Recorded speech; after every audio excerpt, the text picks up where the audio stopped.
Hello student आज हम आपकी बुक से काल के बारे में पढ़ेंगे। काल काल मीन्स क्या होता है? समय, टेंस। ओके, इंग्लिश में हम क्या कहते हैं? काल को टेंस कहते हैं।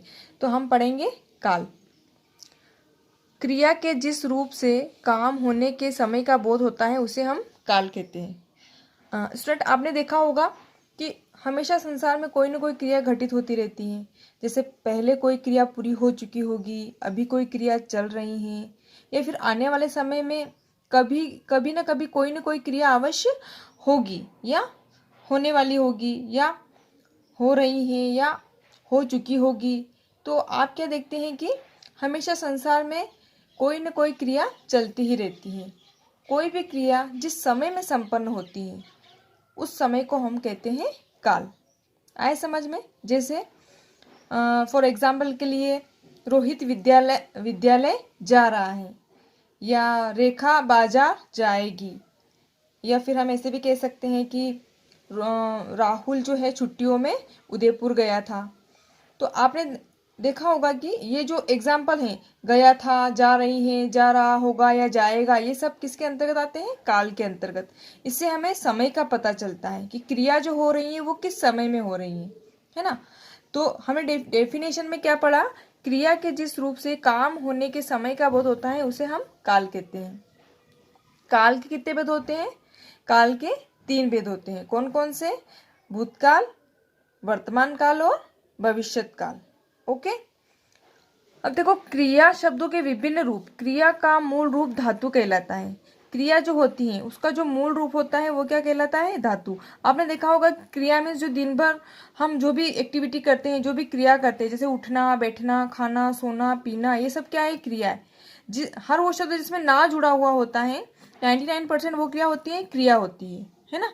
जैसे सोना, उठना, बैठना, लिखना, पढ़ना, ये सब क्या है? क्रिया। जब हम इसमें से ना हटा देते हैं, है ना, तो वो क्या बन जाती है? धातु, है ना। जैसे लिखना में से हमने ना हटा दिया तो क्या बचा? लिख बचा। जो ये लिख शब्द है ये क्या कहलाता है? धातु। ओके, विभिन्न कालों में क्रिया का रूप बदल जाता है। यहाँ हम धातु शब्दों से बने विभिन्न रूपों को तीनों कालों में, भूतकाल, वर्तमान काल और भविष्यत काल के अंतर्गत जानेंगे। अब देख लेते हैं भूतकाल के कितने भेद होते हैं, वर्तमान काल के कितने भेद होते हैं और भविष्यत काल के कितने भेद होते हैं। ये 3 जो काल है इन तीनों के भी कुछ न कुछ भेद अवश्य होते हैं। जैसे लिख धातु के अंतर्गत हम तीनों के बारे में जानेंगे। लिख धातु में भूतकाल, लिख धातु में वर्तमान काल और लिख धातु में भविष्यत काल। ठीक, तो भूतकाल के कितने भेद होते हैं? भूतकाल के 6 भेद होते हैं। कौन कौन से? सामान्य भूतकाल, आसन्न भूतकाल, पूर्ण भूतकाल, अपूर्ण भूतकाल, संदिग्ध भूतकाल और हेतुमत भूतकाल। ओके, उसी प्रकार वर्तमान काल के देख लेते हैं। वर्तमान काल के 3 भेद है, सामान्य वर्तमान काल, अपूर्ण वर्तमान काल, संदिग्ध वर्तमान काल।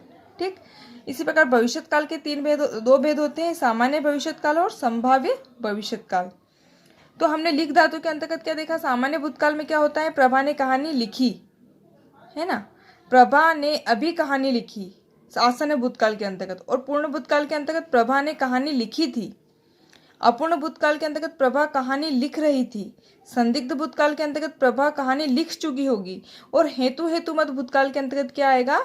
यदि प्रभा अभ्यास करती तो अवश्य कहानी लिख पाती। ओके स्टूडेंट, फिर है वर्तमान काल के भेद के बारे में हम पढ़ेंगे। लिख धातु में किस प्रकार से चलेगा? प्रभा कहानी लिखती है, अपूर्ण वर्तमान काल में प्रभा कहानी लिख रही है और संदिग्ध वर्तमान काल में प्रभा कहानी लिखती होगी। इसी प्रकार भविष्यत काल के अंतर्गत देखते हैं। सामान्य भविष्यत काल में प्रभा कहानी लिखेगी, संभाव्य भविष्यत काल में क्या होगा? हो सकता है कल प्रभा कहानी लिख पाए। तो स्टूडेंट हम क्या देखते हैं कि लिख धातु के अंतर्गत जो है तीनों कालों के जो टाइप्स दे रखे हैं उनमें हमने वाक्य को इस प्रकार से पढ़ा और समझा, किस प्रकार से इनके सेंटेंस बनेंगे। अब हम इनकी डेफिनेशन देख लेते हैं। आई होप डेफिनेशन देखने के बाद आपको अच्छे से समझ में आ जाएगा। ओके, अब देखते हैं भूतकाल की परिभाषा। क्रिया के जिस रूप से बीते हुए समय में उसके संपन्न हो जाने का बोध होता है उसे हम भूतकाल कहते हैं। मतलब जो क्रिया है वो सामान्य रूप से बीते हुए समय का बोध कराती है ना। जैसे मैं अपने मित्र से मिलने गया था, राम ने अपना गृह कार्य कर लिया। ये क्या हो रहा है कि सामान्य रूप से क्रिया के संपन्न होने का बोध हो रहा है भूतकाल में। ओके, अब भूतकाल के कितने भेद होते हैं? 6। सामान्य भूतकाल, आसन्न भूतकाल, अपूर्ण भूतकाल, पूर्ण भूतकाल, संदिग्ध भूतकाल और हेतुमत भूतकाल। सामान्य भूतकाल में क्या होता है देखते हैं। क्रिया के जिस रूप से बीते हुए समय में उसके सामान्य रूप से संपन्न होने का बोध होता है उसे सामान्य भूतकाल कहते हैं।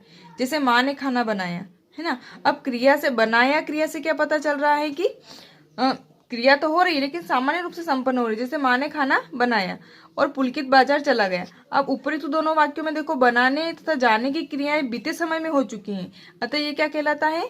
सामान्य भूतकाल के अंतर्गत आता है। ये सामान्य भूतकाल के उदाहरण है।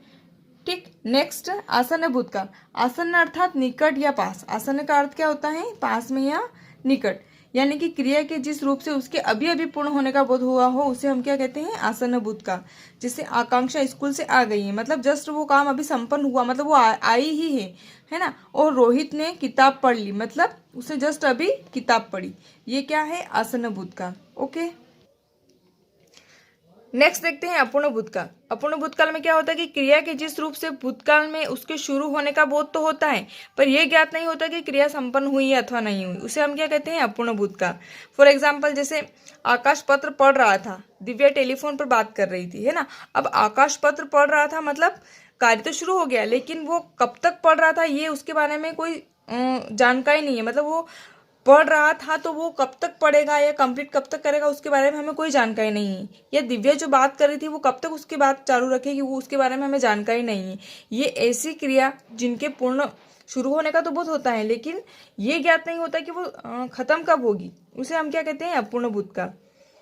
जैसे उपयुक्त वाक्यों से क्रिया के आरंभ होने का बोध तो हो रहा है पर उनके समाप्त होने के बारे में पता नहीं, अतः ये क्या कहलाएंगे? अपूर्ण भूतकाल के उदाहरण। नेक्स्ट है पूर्ण भूतकाल।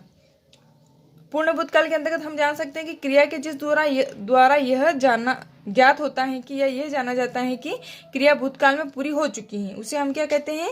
पूर्ण भूतकाल। जैसे ट्रेन स्टेशन से निकल गई थी, है ना, यानी कि हमें पता चल रहा है कि जो भूतकाल में है जो है वो क्रिया पूरी हो चुकी है। सुप्रिया का काम पूरा हो गया था, मतलब भूतकाल में उसका काम हो चुका था। ओके स्टूडेंट, नेक्स्ट है संदिग्ध भूतकाल। अब संदिग्ध भूतकाल के अंतर्गत हम क्या देखेंगे कि क्रिया के जिस रूप से भूतकाल में उसके पूरा होने या न होने में संदेह हो, मतलब जिसमें डाउट होता है कि कार्य हुआ है या नहीं हुआ। जैसे चित्रा स्कूल से आ चुकी होगी, हम बता तो रहे हैं भूतकाल में कि आ चुकी होगी, लेकिन वो आई है या नहीं आई ये को कंफर्म नहीं है। वरुण दिल्ली पहुंच गया होगा, मतलब अभी कंफर्म नहीं है, पहुंच गया होगा या हो सकता है अभी रास्ते में हो, नहीं पहुंचा हो। तो उसमें क्या, जिसमें डाउट रहता है वो क्या कहलाता है? संदिग्ध भूतकाल के उदाहरण कहलाते हैं। नेक्स्ट है हेतुमत भूतकाल। जब किसी क्रिया का संपन्न होना या ना होना किसी अन्य क्रिया पर निर्भर करता है उसे हम क्या कहते हैं? हेतुमत भूतकाल। जैसे यदि मैं समय पर निकला होता तो बस न छूटती। नेक्स्ट एग्जाम्पल है यदि घड़ी में अलार्म लगाया होता तो सुबह उठने में देरी नहीं होती, है ना। यानी कि इसमें क्या हो रहा है कि एक जो क्रिया है वो दूसरी क्रिया के ऊपर डिपेंड कर रही है। यानी कि मैं समय पर निकलता तो बस नहीं छूटती, है ना, निकलता तो नहीं छूटती। ये क्या हो रहा है, जो पहली क्रिया है वो दूसरी क्रिया के ऊपर डिपेंड है। देखो, उपयुक्त वाक्य में बस का न छूटना और सुबह उठने की क्रिया क्रमशः समय पर निकलने और गाड़ी में अलार्म लगाने की क्रिया पर निर्भर कर रही है। अतः ये क्या है? हेतुमत भूतकाल की क्रियाएं हैं। ओके, तो स्टूडेंट आपको भूतकाल के बारे में समझ में आया होगा। अब हम पढ़ेंगे वर्तमान काल। क्रिया के जिस रूप से उसके वर्तमान समय में होने का बोध होता है उसे हम क्या कहते हैं? वर्तमान काल। जैसे बच्चे खेल रहे हैं, रोहित खाना खा रहा है ना। तो अब वर्तमान काल के कितने भेद होते हैं? वर्तमान काल के 3 भेद होते हैं, सामान्य वर्तमान काल, अपूर्ण वर्तमान काल और संदिग्ध वर्तमान काल। फर्स्ट है सामान्य वर्तमान काल। क्रिया के जिस रूप द्वारा उसके सामान्य वर्तमान समय में सामान्य रूप से होने का बोध होता है उसे हम क्या कहते हैं?